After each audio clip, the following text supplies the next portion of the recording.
Hello students, welcome to the class. स्वागत है आप सभी का आज के हमारे इस सेशन में।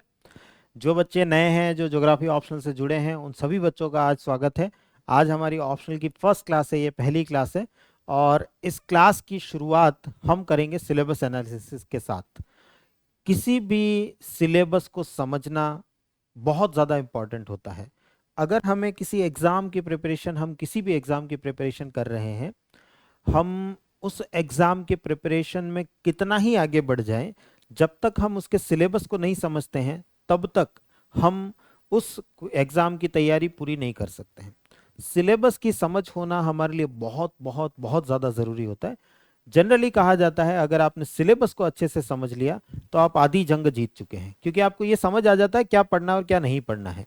अब हमें सिर्फ मेहनत पढ़ने में करनी है। अगर हम सिलेबस को समझ गए हैं तो हमें ये समझ आ जाता है क्या चीज़ पढ़ी जानी है, कैसे पढ़ी जानी, क्या क्या चीज़ पढ़ी जानी है। उसके हिसाब से हम अपनी प्लानिंग कर पाएंगे कि कैसे पढ़ी जानी है, हम उसको किस प्रकार से पढ़ेंगे, क्या हमारी पढ़ने की अप्रोच होगी। एक सिंपल सा प्रोसेस जो है वो हमारे दिमाग में चालू हो जाता है।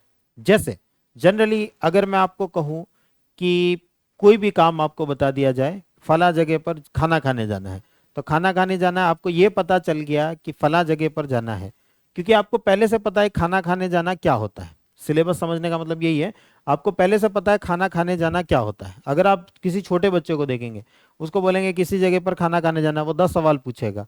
क्या होता है किसी जगह पर खाना खाने जाना, क्या होता है, वहां जाके क्या करना पड़ता है, कैसे बैठना पड़ता है, क्या होता है, कौन कौन आएगा वहां पर, क्या प्रोसीजर होता है, क्या प्रक्रिया होती है। बहुत सारे क्वेश्चन उसके दिमाग में आएंगे। सेम ऐसे ही आप जब भी किसी एग्जाम की प्रिपरेशन कर रहे हो, आपके दिमाग में 1000 प्रकार के सवाल आते हैं और उनमें सबसे पहला सवाल जो आता है, एग्जाम है तो डेफिनेटली पढ़ना पड़ेगा और क्या पढ़ना पड़ेगा। सबसे पहला दिमाग में जो क्वेश्चन आता है वो यही आता है, क्या पढ़ना पड़ेगा। तो सिलेबस की समझ होना हमें इस बात की क्लैरिटी लेकर के आता है कि हमें क्या पढ़ना पड़ेगा। आगे फिर हम प्लानिंग करेंगे किस प्रकार से पढ़ेंगे, क्या तरीका होगा, क्या अप्रोच होगा। ये सब प्लानिंग तभी हो पाएगी जब हमें पहले ये पता हो कि पढ़ना क्या है, किस चीज को पढ़ना है, किन टॉपिक्स को पढ़ना है, किन को नहीं पढ़ना है, कि क्या क्या चीजें पढ़ी जानी है, क्या क्या चीजें नहीं पढ़ी जानी है। ये क्लैरिटी जब आ जाती है तो हमें बहुत सारी बातें जो है, आधी कहानी क्लियर हो जाती है। फिर उसके बाद बाकी का आधा पार्ट जो है वो हमारा बचता है। Right. Very good evening to all of you.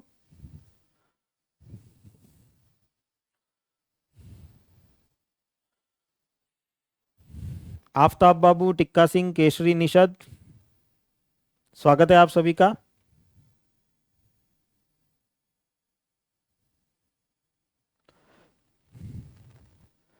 तो आज के इस सेशन में हम सबसे पहले बात करने ही यही वाले हैं सिलेबस के बारे में। सिलेबस जिसने समझ लिया उसकी कहानी क्लियर हो जाती है, बहुत सारी बातें क्लियर हो जाती है, बहुत सारे डाउट्स ऑटोमेटिक क्लियर हो जाते हैं।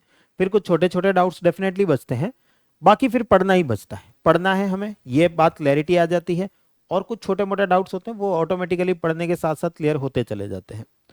तो सिलेबस को हम देखेंगे। जनरली मैं आपको लास्ट सेशन में या कई सेशंस में ये बात बता चुका हूं, कोई भी ऑप्शनल अगर हम लें उसके दो पेपर होते हैं, पेपर 1 और पेपर 2। कोई भी ऑप्शनल हो, यूपीएससी ने जो टोटल ऑप्शनल हमें दे रखे हैं, 25 ऑप्शनल की लिस्ट दे रखी है और 23 लिटरेचर वाले सब्जेक्ट्स की लिस्ट दे रखी है।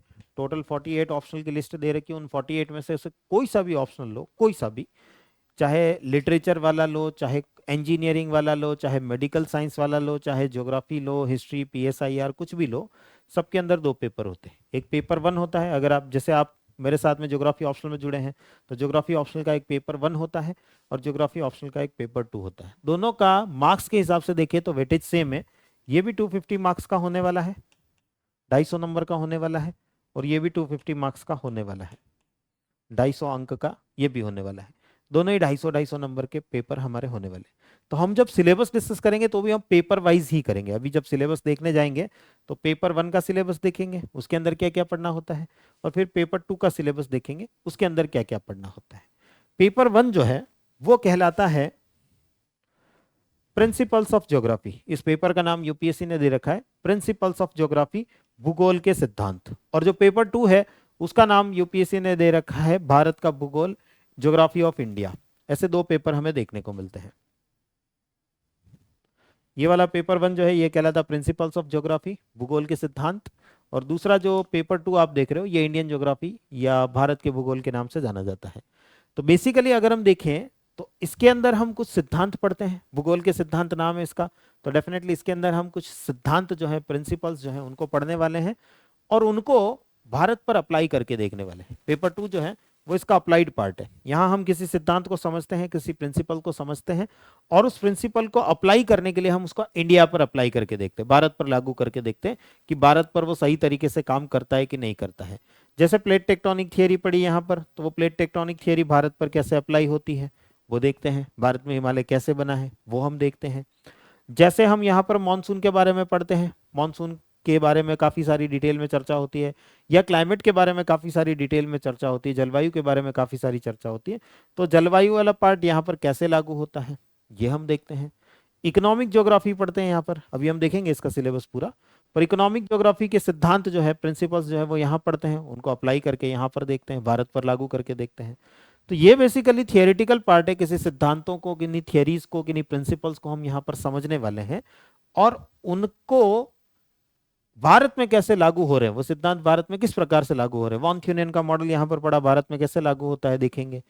वेबर का इंडस्ट्रियल ट्रायंगल जो है वो हमने पढ़ा, वो भारत में कैसे लागू होता है ये हम देखेंगे। तो बेसिकली ये हमारा वो पार्ट होता है जो हमें ये बताता है कि कोई सिद्धांत क्या है और वो सिद्धांत भारत पर कैसे लागू होता है। ये पार्ट हमें पेपर 2 के अंतर्गत देखने को मिलता है। जनरली आप देखेंगे कई सारे टॉपर्स आपको कहते मिलेंगे पेपर 1 टफ लगता है, पेपर 2 इजी लगता है। इसलिए इजी लगता है, पेपर 2 इसलिए इजी लगता है क्योंकि पेपर 1 जो है वहां पर हम उस सिद्धांत को ऑलरेडी समझ चुके होते हैं, अब उसको सिर्फ अप्लाई करके देखना होता है। इसीलिए पेपर 2 जनरली बच्चों को सिंपल लगता है, क्योंकि पेपर 1 के अंदर हम किसी सिद्धांत को समझते हैं। अब सिद्धांत पहली बार पढ़ रहे हैं जीवन में, आप 18 20 22 साल के हो चुके हैं, जीवन में आपने कुछ सिद्धांत को कभी नहीं पढ़ा। अभी अभी अभी मैंने आपके सामने कुछ मॉडल से नाम लिए, वॉन थ्यूनेन का नाम लिया, वेबर का ट्राइंगल का नाम लिया, तो अब वो आपने जीवन में कभी नहीं पढ़े हैं, तो वो आप पहली बार यहाँ पर पढ़ते हो। तो जो चीज़ को हम पहली बार पढ़ते हैं वो हमें हमेशा ज़्यादा टफ लगती हुई फील होती है। टफ होती नहीं है, पर पहली बार पढ़ रहे हैं तो थोड़ा सा अजीब सा लगता है। हम उससे 2 3 बार गो थ्रू होते हैं, वो हमारे लिए ईजी हो जाता है। और क्योंकि हम उसको यहाँ पढ़ चुके होते हैं, फिर उसको भारत पर लागू करके देखते हैं, पेपर 2 के अंतर्गत लागू करके देखते हैं, अप्लाई करके देखते हैं, सिद्धांत समझ चुके हैं, यहाँ लागू करना हमारे लिए ईजी हो जाता है। तो इस वजह से पेपर 2 बच्चों को जनरली ईजी लगता है। पर मैं जनरली बच्चों को कहता हूँ आप किसी को भी टफ या इजी वे में ना देखें, कुछ भी टफ कुछ भी इजी नहीं है। सब कुछ हमें पढ़ना है, सब कुछ हमें जानना है, और अगर आप बहुत अच्छे से, ध्यान से, ढंग से पढ़ेंगे तो सारी कहानी बहुत सिंपल रहने वाली है। ज्यादा माथापच्ची यूपीएससी ने जो है वो आपके लिए डाल ही नहीं रखी। जो बच्चा पोस्ट ग्रेजुएशन करता है ज्योग्राफी के अंदर, उसको बहुत माथापच्ची करनी पड़ती है, बहुत सारे प्रैक्टिकल्स करने पड़ते हैं, बहुत सारे नक्शे बनाने, मैप ड्रॉ करने, कार्टोग्राफी का काम, बहुत कुछ करना पड़ता है। आपको नहीं करना पड़ता, उतना सारा हेडेक आपका नहीं है। आपको सिर्फ अप्लाइड पार्ट देखना होता है। एज ए सिविल सर्वेंट जब भी हम ज्योग्राफी पढ़ने आते हैं, जब भी हम भूगोल पढ़ने आते हैं, चाहे हम जीएस में पढ़ रहे हो, चाहे हम यहाँ ऑप्शनल में पढ़ रहे हो, हमारा ज्यादातर पार्ट अप्लाइड ही होता है। यानी कोई चीज कैसे काम कर रही है, उसके मूल सिद्धांत को हमें समझना है, मेन जो थियरी है, मेन जो प्रिंसिपल है, उसे हमें डेफिनेटली समझना है। लेकिन उसको समझ लेने के बाद, उसको जान लेने के बाद में उसका प्रैक्टिकली वर्ल्ड पर अफेक्ट कैसे है ये हमें देखना है। खासतौर से ह्यूमन सोसाइटी पर, मानव समाज पर उसका प्रभाव कैसे है ये हमें खासतौर से देखना है। जब भी हम सिविल सर्विसेज की दुनिया में ज्योग्राफी पढ़ रहे हो, चाहे जीएस में पढ़ रहे हो, प्रीलिम्स के लिए पढ़ रहे हो, चाहे मेंस के लिए जीएस में पढ़ रहे हो, चाहे यहाँ ऑप्शनल में ज्योग्राफी ऑप्शनल लेकर के पढ़ रहे हो, तब भी हमारा जो मेन एस्पेक्ट रहेगा, मुख्य जो दिमाग में चलने वाली चीज जो रहेगी वो यही रहेगी, हम ये सब कुछ जो नॉलेज ले रहे हैं, ये सारा ज्ञान जो ले रहे हैं, वो सोसाइटी के कैसे काम आ सकता है, ह्यूमन सोसाइटी के कैसे काम आ सकता है, मानव समाज के कैसे काम आ सकता है, या भारतीय समाज, इंडियन सोसाइटी, क्योंकि हम भारत के लिए एक प्रशासनिक अधिकारी बनने वाले हैं, तो भारत के लिए ये सारा ज्ञान जो है वो किस प्रकार से काम में आ सकता है या हमारे लिए यूजफुल हो सकता है। As a civil servant, as a एक प्रशासनिक अधिकारी के रूप में हमारे लिए ये ज्ञान, ये नॉलेज किस प्रकार से ज्यादा यूजफुल हो सकता है। तो हम ज्यादातर इसका वैसे भी अप्लाइड पार्ट ही पढ़ते हैं, ज्योग्राफी का जो अप्लाइड पार्ट है वही हम ज्यादातर पढ़ते हुए खुद को देखते हैं। राइट, बात समझ आ रही होगी।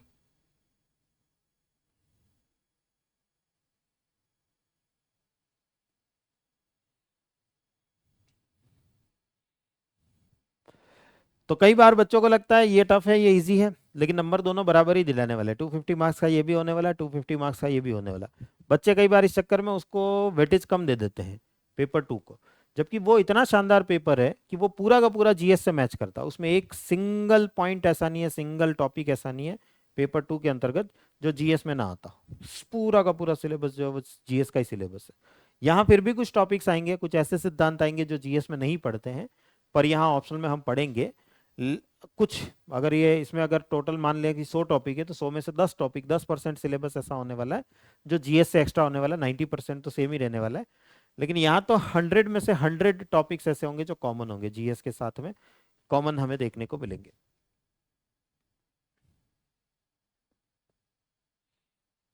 चलिए, तो हम स्टार्टिंग करेंगे पेपर 1 के साथ में।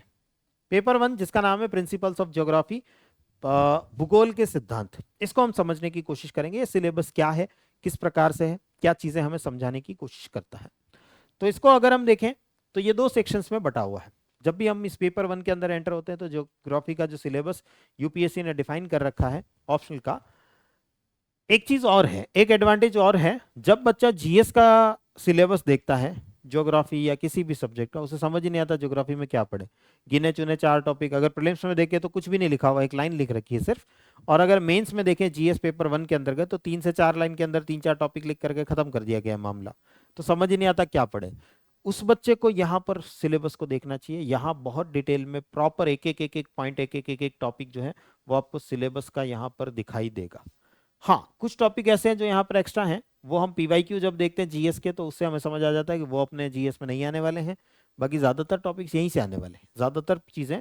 ऐसा कई बार हुआ है, आप अगर आप खुद देखेंगे, आप पीवाईक्यूज को अगर आप देखेंगे तो जीएस में जो क्वेश्चन मेंस में पूछा गया, अगले 1 या 2 साल में ज्योग्राफी ऑप्शनल में भी प्रकट होता आपको दिखाई देगा।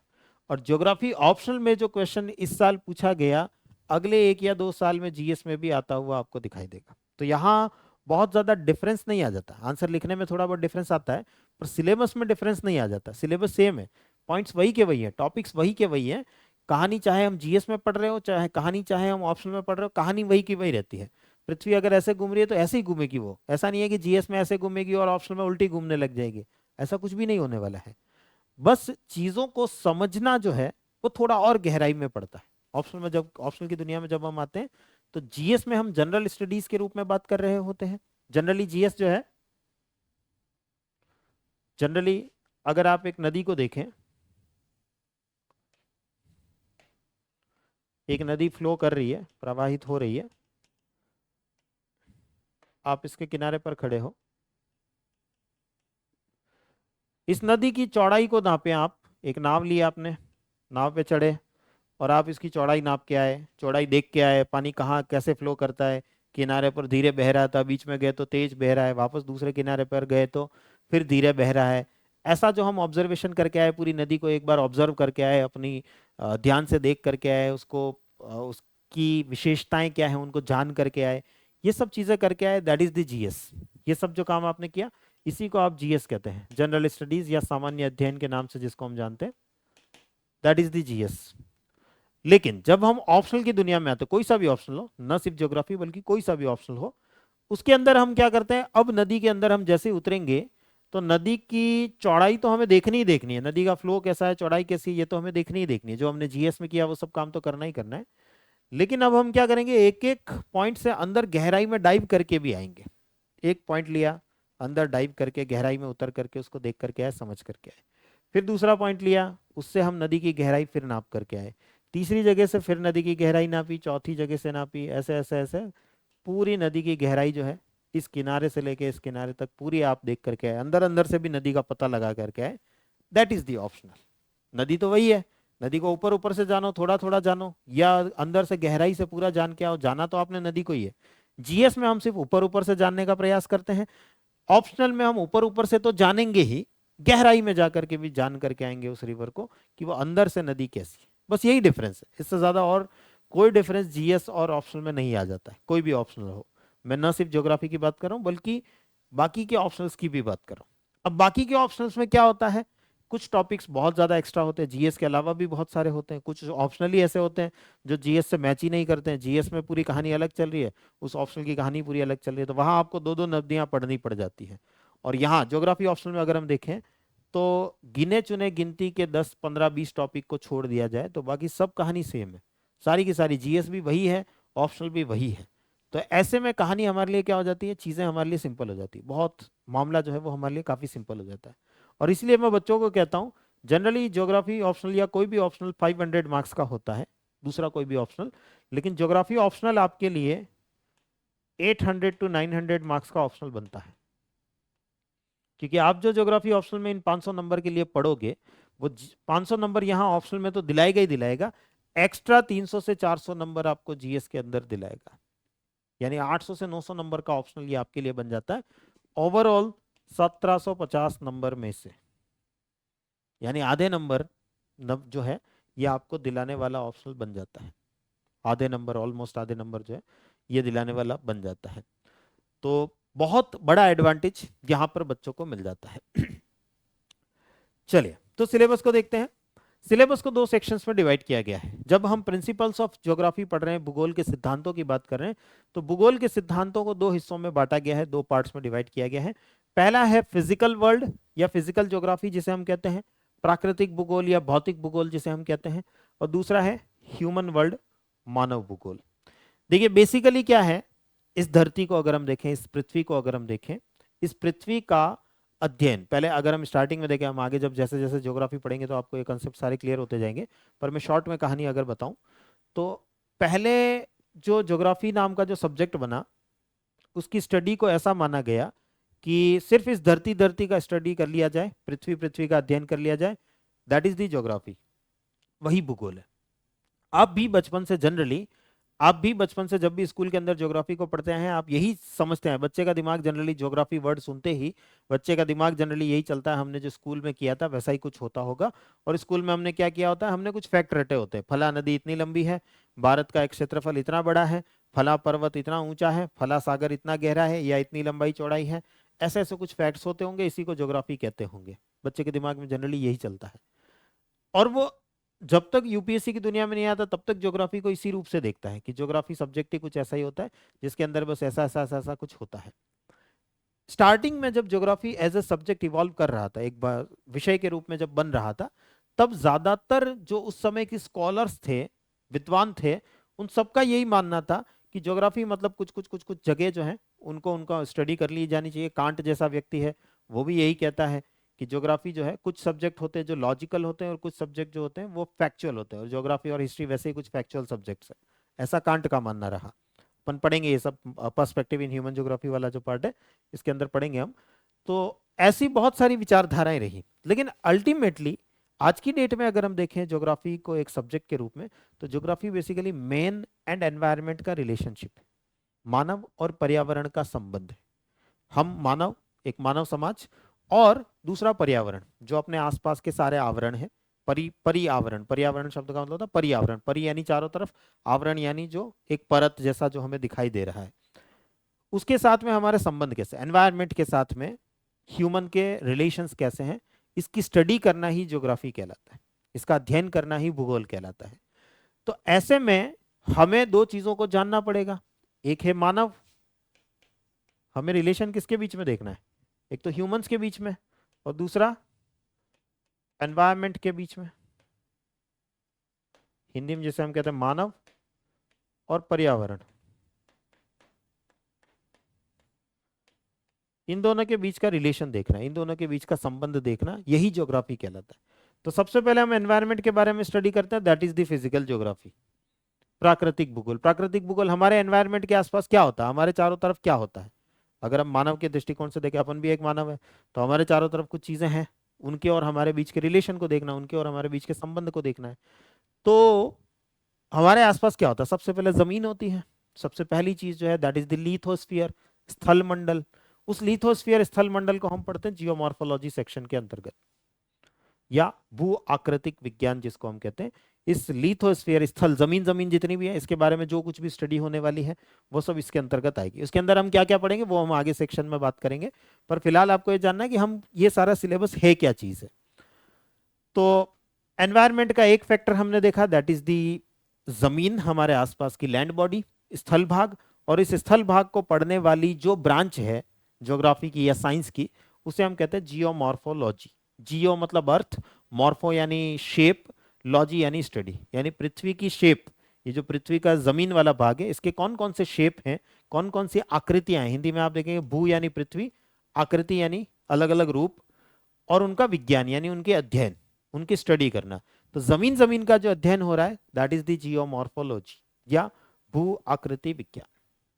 देन हमारे आसपास सिर्फ जमीन ही तो नहीं है, एक और चीज है, दैट इज दी क्लाइमेट, जलवायु। जलवायु बहुत ही कॉम्प्लेक्स टॉपिक है, बहुत कॉम्प्लेक्स फिर चीज है, कॉम्प्लेक्स टाइप का या जटिल प्रकार की चीज है, जो बहुत सारी चीजों से मिलकर के बनती है। जैसे कि हमारे आसपास में गैसेस कैसी है, एटमॉस्फेरिक प्रेशर कैसा है, टेम्परेचर कैसा है, तापमान कैसा है, इन सब चीज़ों से, वाटर वेपर कैसी है, जल वाष्प कैसी है, जल वाष्प का प्रेसिपिटेशन कैसे हो रहा है, वर्षण कैसे हो रहा है, हवाएं कैसे चल रही है, विंड्स कैसे चल रही है, मल्टीपल थिंग्स, बहुत सारी चीज़ें हमारे आसपास होती रहती हैं जिनका कि हम पर कुछ ना कुछ प्रभाव रहता है। तो उस सेक्शन को हम पढ़ते हैं क्लाइमेटोलॉजी के अंतर्गत, जलवायु विज्ञान के अंतर्गत।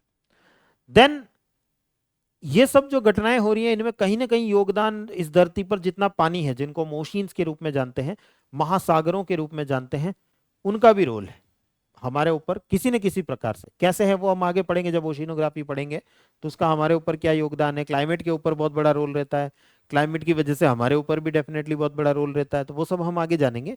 लेकिन इसका हमारे साथ में रिलेशन है, डायरेक्टली हमको ना दिखता हो। जो लोग आपको बोलोगे सर जो समुद्र के किनारे रहते हैं उन पे डायरेक्टली असर रहता है, हम पे क्या असर रहता है, लेकिन इस धरती पर जितना भी जीवन पल रहा है, वो चाहे हवा में कहीं पल रहा हो, तब भी उस पर ओशिन्स का, महासागरों का प्रभाव रहता ही रहता है।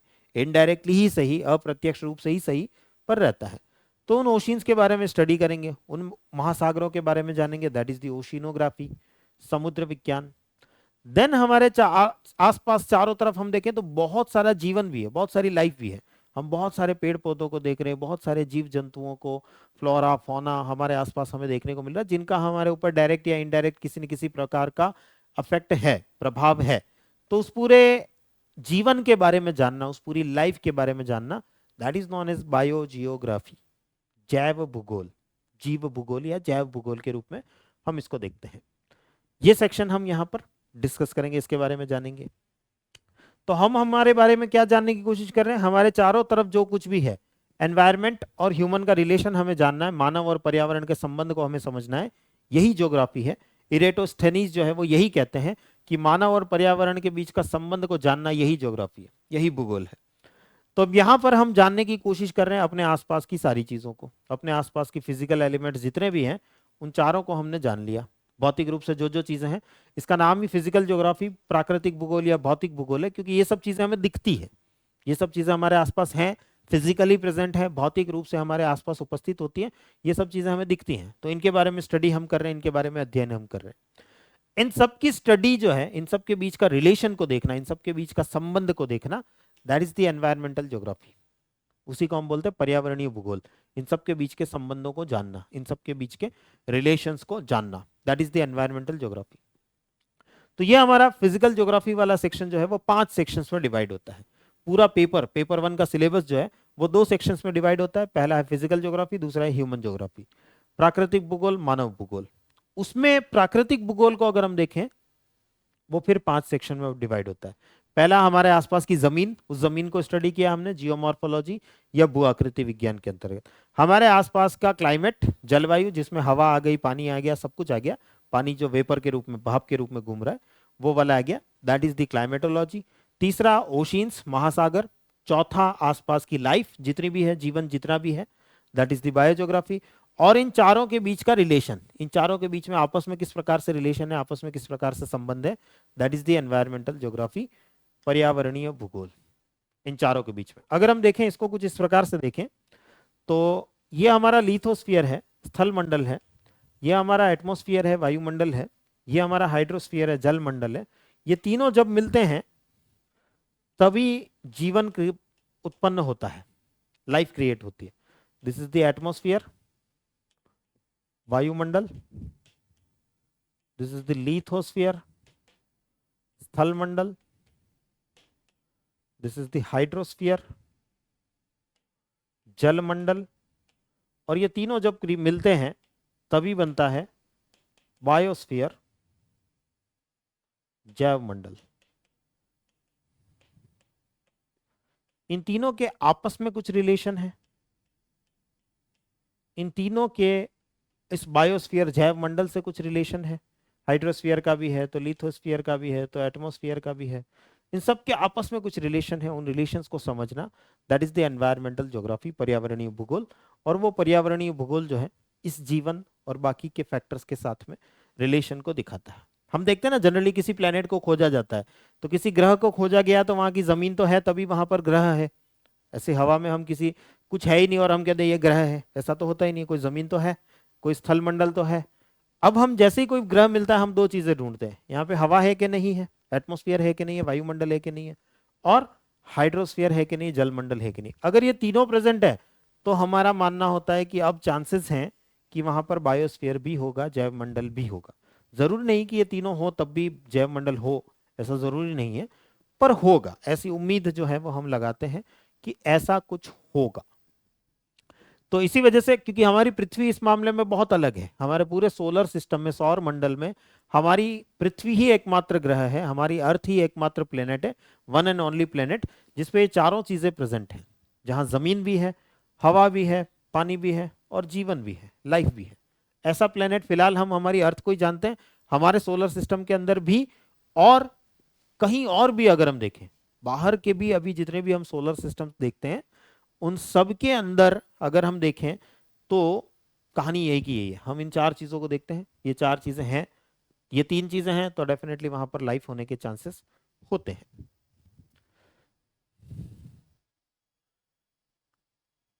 यस, गुड आफ्टरनून अजय कसुमरिया, बिल्कुल लाइव क्लास चल रही है।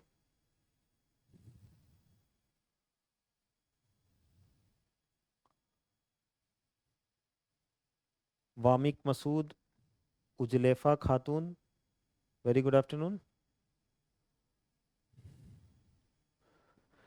तो हम जो सिलेबस को देख रहे हैं वो सिलेबस हमारा जो है जियोमॉर्फोलॉजी जमीन के बारे में, क्लाइमेटोलॉजी क्लाइमेट के बारे में आसपास के, ओशिनोग्राफी पानी के बारे में, और जीवन के बारे में, और इन सब के बीच का रिलेशन जो है वो एनवायरमेंटल ज्योग्राफी बताएगी। ये हमारा एनवायरमेंट वाला पार्ट जो है वो कंप्लीट होता है इस फिजिकल ज्योग्राफी के अंतर्गत। अब हमें मानव को भी तो समझना है। अभी हमने क्या समझा, पर्यावरण और मानव के बीच का संबंध, दैट इज द ज्योग्राफी, उसी को हम भूगोल बोलते हैं। तो मानव को भी समझना है तो उस मानव के लिए अलग से पूरा एक सेक्शन है हमारे सिलेबस का, that is known as human geography, मानव भूगोल। और मानव भूगोल के अंदर कुछ सेक्शंस जो हैं वो हमें देखने को मिलते हैं। 5 पार्ट यहाँ पर थे, 5 पार्ट यहाँ पर भी है। पेपर जब आएगा, जब हम आंसर लिखेंगे, जब क्वेश्चन पेपर हमारे सामने आएगा, उसके अंदर भी ऐसे होता है। 8 क्वेश्चन होते हैं, 8 में से 5 आपको करने होते हैं, और 8 क्वेश्चन में से 4 क्वेश्चन इस सेक्शन के होने वाले हैं।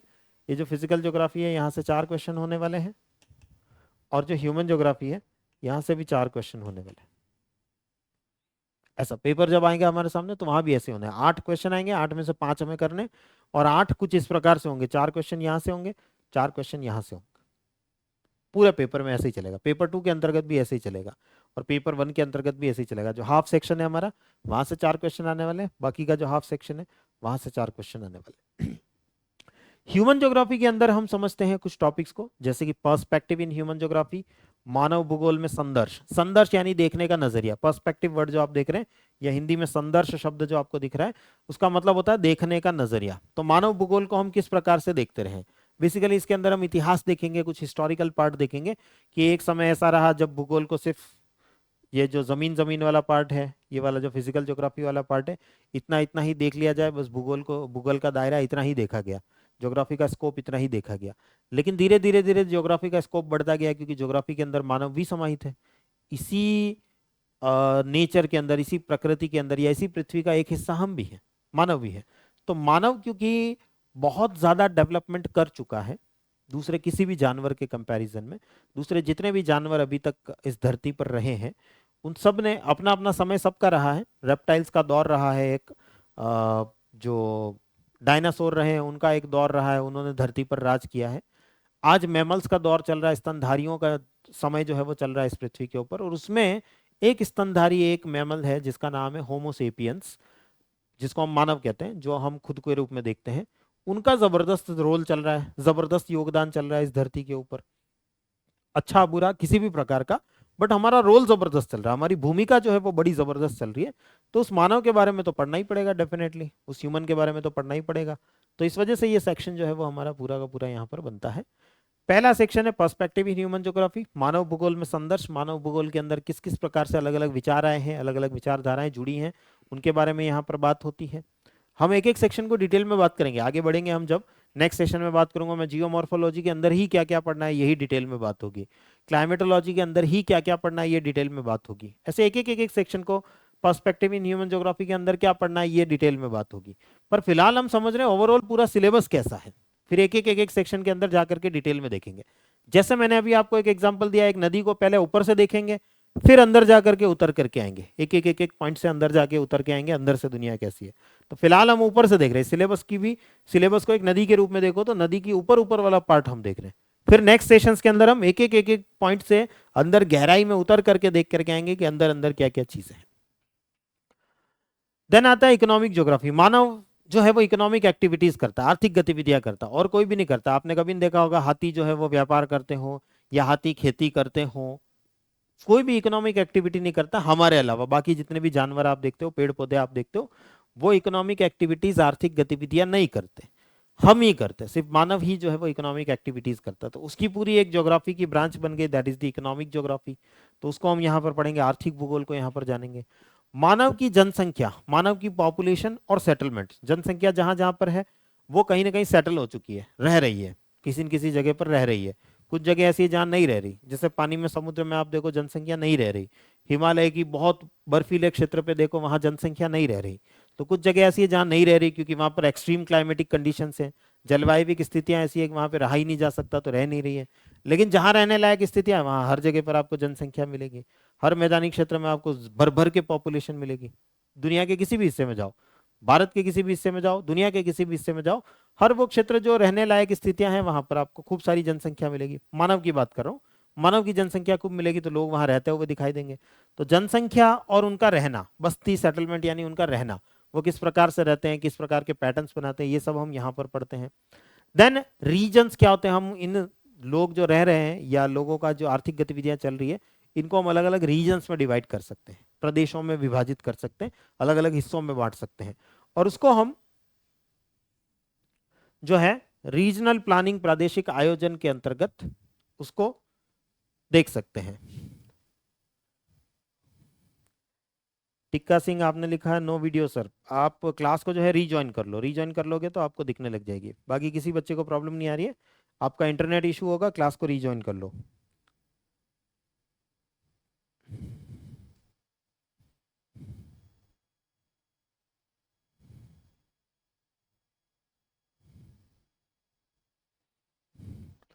तो रीजनल प्लानिंग, प्रादेशिक आयोजन जो है उसको हम यहां पर देखते हैं। एंड लास्ट आता है कुछ models, theories and laws in human geography. मानव भूगोल के अंदर कुछ मॉडल्स हैं, कुछ सिद्धांत हैं, कुछ नियम हैं, उनको हम जानने की कोशिश यहाँ पर करते हैं। कौन कौन से मॉडल्स है, कौन कौन से सिद्धांत है, वो डिटेल में अपन आगे देखेंगे अगले सेशंस में। जैसा मैं आपको बता चुका हूँ, हर एक की डिटेल में जाएंगे, हर एक की डेप्थ में जाएंगे। फिलहाल नदी की चौड़ाई देख रहे हैं हम, सिलेबस की चौड़ाई देख रहे हैं, सिलेबस में क्या क्या चीजें हैं। अब वो जो एक एक पॉइंट जो लिखा हुआ है उसके अंदर क्या क्या है, इसको हम नेक्स्ट सेशंस के अंदर डिस्कस करते हुए आगे बढ़ेंगे। तो ये हमारा सिलेबस हमें देखने को मिलता है पेपर 1 का। पेपर 1 का सिलेबस सिंपल सी चीज के बारे में बात करता है, ह्यूमन एंड एनवायरनमेंट का रिलेशनशिप, मानव और पर्यावरण का संबंध। वो संबंध कैसा है, उसके लिए पहले पर्यावरण को जानना पड़ेगा और मानव को जानना पड़ेगा। तो वही जानने की कोशिश यहाँ पेपर 1 के अंतर्गत चलती रहती है। फिजिकल ज्योग्राफी के अंतर्गत हम इस एनवायरनमेंट को समझते रहते हैं, हमारे आसपास चारों तरफ जो कुछ भी है उन सब चीजों को समझते रहते हैं। और ह्यूमन ज्योग्राफी के अंतर्गत, मानव भूगोल के अंदर, हम मानव को समझने की कोशिश जो है, और मानव की होने वाली जो गतिविधियां हैं, एक्टिविटीज है, जैसे मानव की जनसंख्या बढ़ती है, मानव आर्थिक गतिविधियां करता है, मानव कहीं ना कहीं रहता है, उन सब चीजों को जानने की, समझने की कोशिश हमारी ह्यूमन ज्योग्राफी के अंतर्गत, मानव भूगोल के अंतर्गत चलती है। इस प्रकार का पूरा सिलेबस हमें देखने को मिलता है, और इनके बीच का रिलेशनशिप, साथ ही साथ हम जब भी किसी भी टॉपिक को पढ़ रहे होंगे, इनके बीच के रिलेशनशिप के बारे में डेफिनेटली बात कर रहे होंगे। जियोमॉर्फोलॉजी को पढ़ रहे हैं, उसका मानव के साथ में क्या रिलेशनशिप है, हम हमेशा पढ़ रहे होते हैं। इवन दैट अगर हम देखेंगे तो जियोमॉर्फोलॉजी के जो भी प्रिंसिपल्स पढ़ेंगे, जो भी सिद्धांत पढ़ेंगे, एंड में हम देखेंगे अप्लाइड जियोमॉर्फोलॉजी जैसा एक टॉपिक लिखा हुआ दिखेगा, क्लाइमेटोलॉजी अप्लाइड क्लाइमेटोलॉजी लिखा हुआ दिखेगा। यानी वो अप्लाई कैसे होता है, वो लागू कैसे होता है। तो इन सब सब्जेक्ट्स को जब भी हम इस सब्जेक्ट्स को पढ़ रहे हो, या हम यूपीएससी की दुनिया में किसी भी चीज को पढ़ रहे हो, चाहे हम ऑप्शनल की दुनिया में ना हो, जीएस की दुनिया में भी हो, तब भी हमारा जो मेन मोटिव होता है, मुख्य उद्देश्य होता है, वो यही होता है, हम जो कुछ भी नॉलेज ले रहे हैं, जो कुछ भी ज्ञान हम ले रहे हैं, वो मानव के कैसे काम आ सकता है। क्योंकि ultimately as a civil servant ये सब चीजें जो आपको पढ़ाई जा रही है, सब चीजें जो आप जानने की कोशिश कर रहे हो, ये एज ए सिविल सर्वेंट इस सोसाइटी के लिए अप्लाई करनी है, आपको इस समाज के लिए लागू करनी है।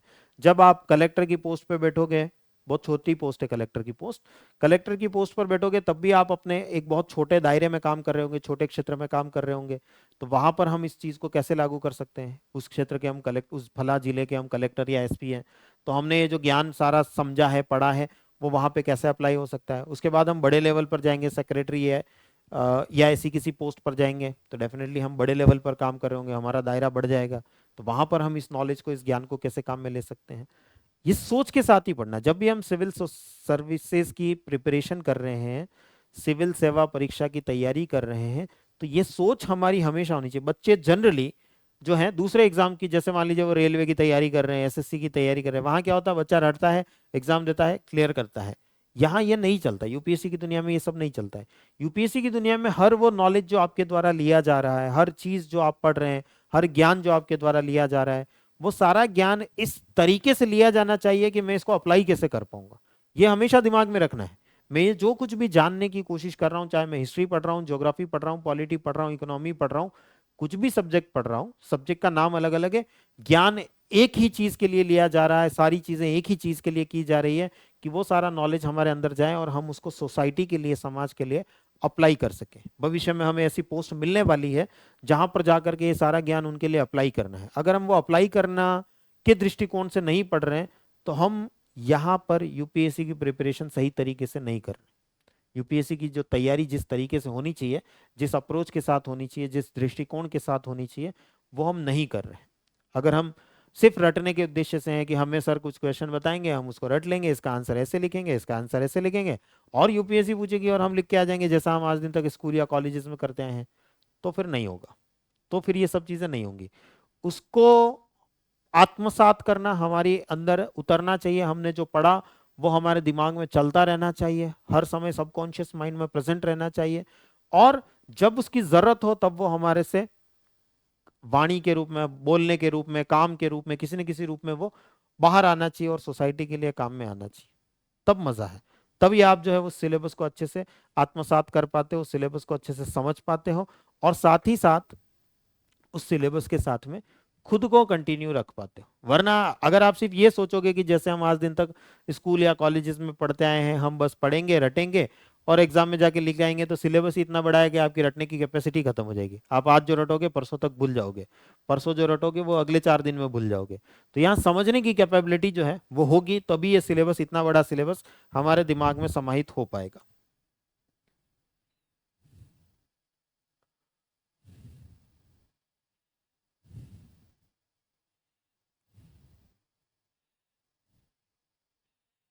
राइट, तो समझ आया होगा पेपर 1 का सिलेबस किस प्रकार का है।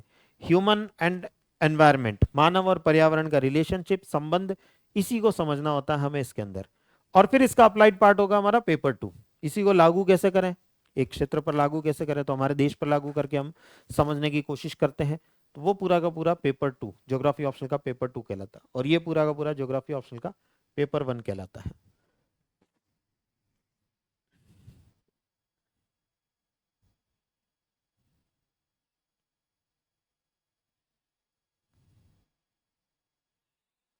और जब हम एक एक टॉपिक को देखेंगे, जियोमॉर्फोलॉजी को देखेंगे, क्लाइमेटोलॉजी को देखेंगे, ओशिनोग्राफी को देखेंगे, बायोजियोग्राफी को देखेंगे, एक एक टॉपिक को डेप्थ में उतर करके जब हम देखेंगे, तो आप देखोगे सर सीएस में भी तो यही पढ़ना पड़ता है, नया क्या होता है। वहां भी यही सारी चीजें होती है जो यहाँ पर हमें पढ़नी है। यहाँ ज्योग्राफी ऑप्शनल में भी वही सारी चीजें, टॉपिक है, वही सारे के सारे टॉपिक्स दिखाई दे रहे हैं जो हमें जीएस में भी दिखाई देते हैं। प्रीलिम्स के लिए ही पढ़ने पड़ते हैं ये सारे के सारे टॉपिक। राइट, चलिए।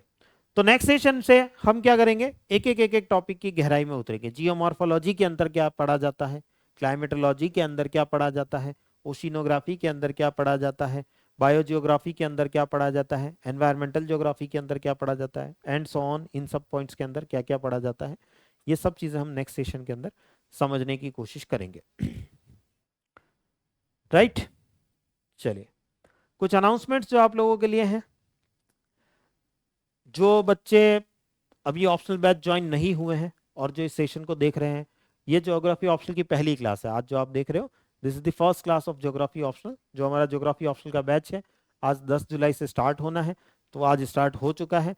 आज ये हमारी पहली क्लास है। जो बच्चा इस बैच के साथ में जुड़ना चाह रहा है, ज्योग्राफी ऑप्शनल के साथ में, हमारा ज्योग्राफी ऑप्शनल पूरे 1 साल का बैच होने वाला है। नेक्स्ट 1 ईयर का बैच जो है ये होने वाला है। जो भी बच्चे 2025, 26, 27, 28, 29 जहाँ के लिए भी प्रिपरेशन कर रहे हैं, वो डेफिनेटली अपना ऑप्शनल यहाँ पर प्रिपेयर कर सकते हैं। अभी आपको फीस के अंदर भी जबरदस्त डिस्काउंट मिल रहे हैं। अभी ये बैच जो है वो 30,000 रुपीज का बैच है, बट फिलहाल आपको 15,000, 15,000 रुपीज में ये अवेलेबल हो रहा है। उसमें भी अगर आप इस कूपन कोड का प्रयोग करेंगे, पीवी सर 500 कूपन कोड लगाएंगे, तो आपको 500 रुपए का एडिशनल डिस्काउंट मिलेगा, यानी 14,500 रुपए में ये बैच आपको फिलहाल अवेलेबल हो रहा है। बाद में इस बैच की प्राइसेस बढ़ जाने वाली है, तो जो बच्चा जुड़ना चाह रहा है अभी इस बैच के साथ में जुड़ सकता है। पेपर 1 पेपर 2 दोनों कंप्लीट इसके अंदर करवाए जाएंगे। मैंने अभी अभी आपको पेपर 1 का सिलेबस दिखाया, वो कंप्लीट सिलेबस हम यहाँ पर कवर करेंगे। जो अभी अभी आपको सिलेबस दिखाया मैंने, ये कंप्लीट पेपर 1 का सिलेबस हमारा कंप्लीट होगा, और सेम ऐसे ही पेपर 2 का जो कंप्लीट सिलेबस है वो भी हमारा कंप्लीट होगा। सारी क्लासेस लाइव होंगी, जैसे अभी ये लाइव क्लास हमारी चल रही है वैसे ही लाइव क्लासेस जो है वो हमारी होंगी, और बाद के लिए रिकॉर्डेड भी रहेंगी। बाद में आप देखना चाहो, सर 2 दिन बाद फिर देखना चाह रहे हैं, या हम दिन में कॉलेज जाते हैं, कुछ भी करते हैं, हम दिन में नहीं देख पाते हैं, शाम को देखेंगे, तो रिकॉर्डेड क्लासेस भी आपके लिए अवेलेबल रहती है।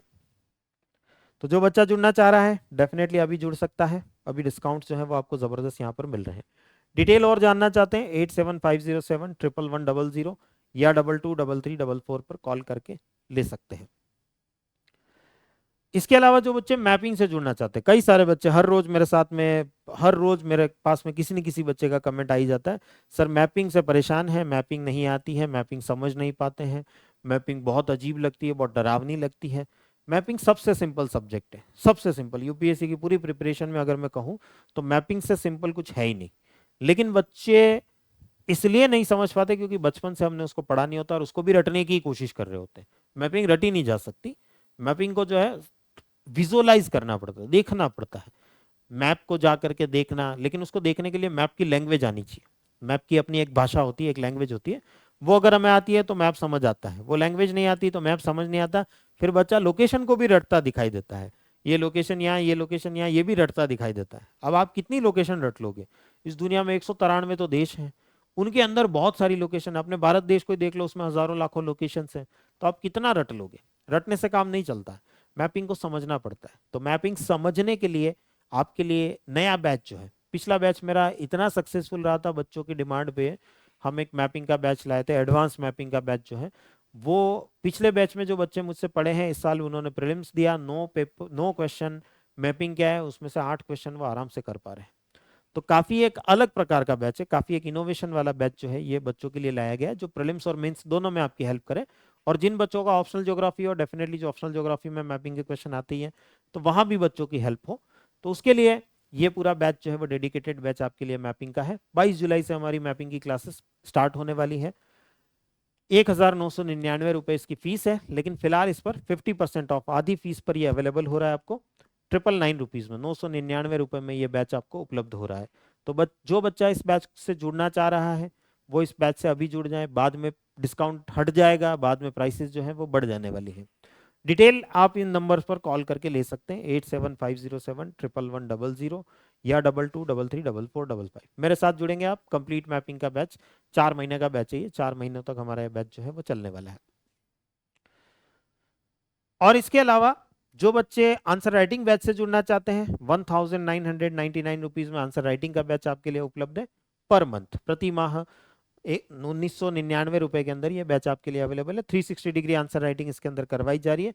आंसर राइटिंग के अंदर हर वो एस्पेक्ट जो आपको पता होना चाहिए, जिससे कि आप अपने आंसर को बेहतर बना सकते हैं, उन सब के बारे में चर्चा यहाँ पर होती है। और बच्चों द्वारा बहुत ज्यादा पसंद किया जा रहा है, बच्चों को बहुत ज्यादा हेल्प यहाँ से मिल रही है। तो डेफिनेटली आप भी इस बैच के साथ जुड़ सकते हैं, आप भी अपनी जो प्रिपरेशन है उसको यहाँ से कंटिन्यू कर सकते हैं।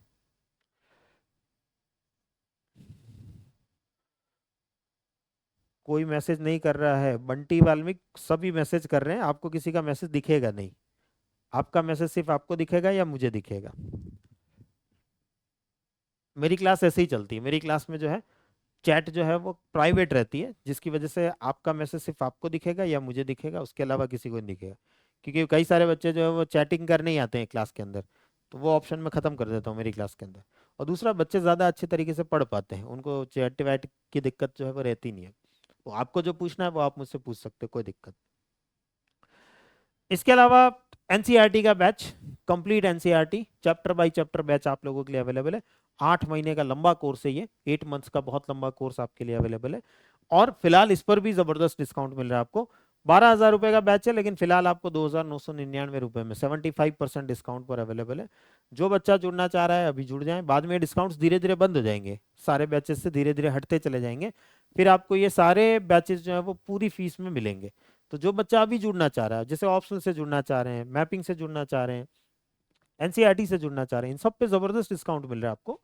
तो डेफिनेटली उसका फायदा लेना चाहिए। बाद में भी आपके दिमाग में आएगा एनसीईआरटी पढ़ना है सर, मैपिंग पढ़ना है, लेकिन तब डिस्काउंट गायब हो जाएगा, तो फिर आपको पूरी फीस जो है वो तब पे करनी पड़ती है। फिर बच्चे हमारे पास आते हैं, सर वो डिस्काउंटेड प्राइस पे वो बैच दिलवा दीजिए, फिर हमारे हाथ में कुछ रह नहीं जाता है, हम नहीं दिलवा सकते। जब डिस्काउंट होता है तब बच्चे की नींद उड़ती नहीं है। बाद में फिर आते हैं, सर हमें डिस्काउंट वाली प्राइस पे दिला दीजिए, ये करवा दीजिए, वो करवा दीजिए, वो फिर हो नहीं पाता है।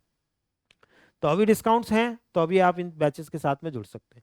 जो बच्चा ऑफलाइन जुड़ना चाहता है, हमारे गुरुकुल कैंपस में आकर के पढ़ना चाहता है, कंप्लीट यूपीएससी की प्रीलिम्स मेंस इंटरव्यू की प्रिपरेशन करना चाहता है, हमारा गुरुकुल बैच जो है 15 जुलाई से स्टार्ट हो रहा है। नया गुरुकुल बैच 15 जुलाई 15 जुलाई से स्टार्ट हो रहा है।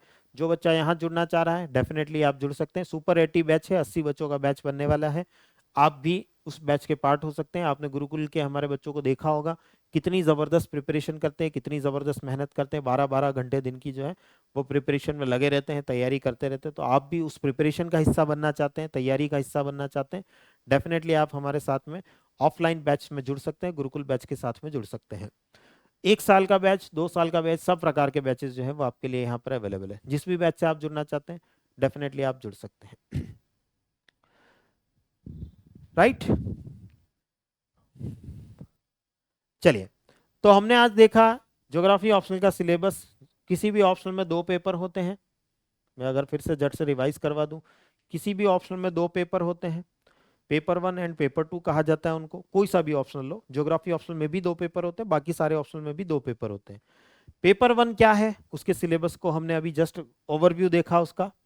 पेपर 1 को हम प्रिंसिपल्स ऑफ ज्योग्राफी या भूगोल के सिद्धांत के नाम से जानते हैं। इसके अंदर हम ज्यादातर सिद्धांतों को पढ़ते हैं, और उसके 2 सेक्शन बनते हैं, एक फिजिकल ज्योग्राफी प्राकृतिक भूगोल, दूसरा ह्यूमन ज्योग्राफी मानव भूगोल, और उनके बीच का रिलेशन। अल्टीमेटली यहाँ पर हमें जो जानना होता है वो मानव और पर्यावरण का संबंध, ह्यूमन एंड एनवायरनमेंट का रिलेशनशिप, इसको हमें जानना होता है, इसको हमें समझना होता है। और इसको समझने का प्रयास हम इन सब को एक एक एक एक एक एक एक एक पार्ट को डिटेल में जा करके पढ़ करके फिर ओवरऑल इस पूरे सिलेबस को जोड़ने की कोशिश करते हैं। ओवरऑल जिसको हम कहते हैं कनेक्टिंग दी डॉट्स, अलग अलग अलग अलग ये डॉट्स हैं, अलग अलग अलग अलग बिंदु हैं, इन बिंदुओं को आपस में जोड़ना, आपस में कनेक्ट कर पाना। वो कनेक्ट कर पाना जिसको आ गया वो यूपीएससी का एग्जाम निकाल लेता है, उसके लिए ज़्यादा बड़ी प्रॉब्लम रह नहीं जाती। मेंस निकला उसके लिए बड़ी बात रह नहीं जाती है।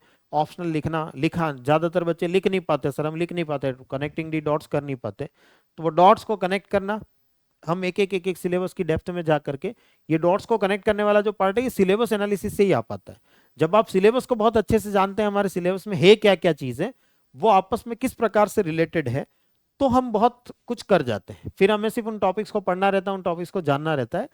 पहले टॉपिक्स क्या हैं, क्यों हैं, किस प्रकार से हैं और आपस में कैसे जुड़े हुए हैं, ये हम जान लेते हैं तो हमारा कल्याण हो जाता है, फिर हमारा आधे से ज़्यादा प्रिपरेशन हमारी हो गई।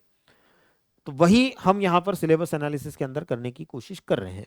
तो आज का हमारा पहला सेशन था जिसके अंदर हमने पेपर 1 के अंदर सिलेबस के अंदर मेन मेन टॉपिक्स क्या है सिर्फ इनको देखा है। अभी एक एक टॉपिक की डेप्थ में जाएंगे। जियोमॉर्फोलॉजी में क्या पढ़ना होता है, जियोमॉर्फोलॉजी सेक्शन के अंदर कौन कौन से टॉपिक्स पढ़ने होते हैं हम बात करेंगे।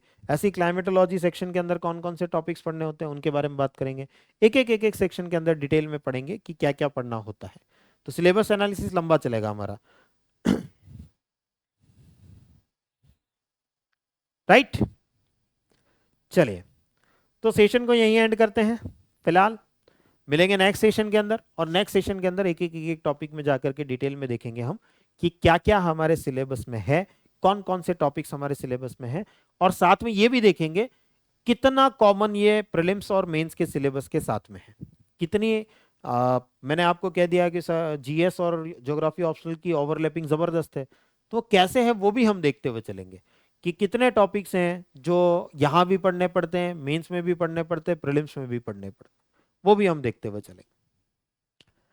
चलिए तो मिलते हैं नेक्स्ट सेशन के अंदर। Thank you everyone.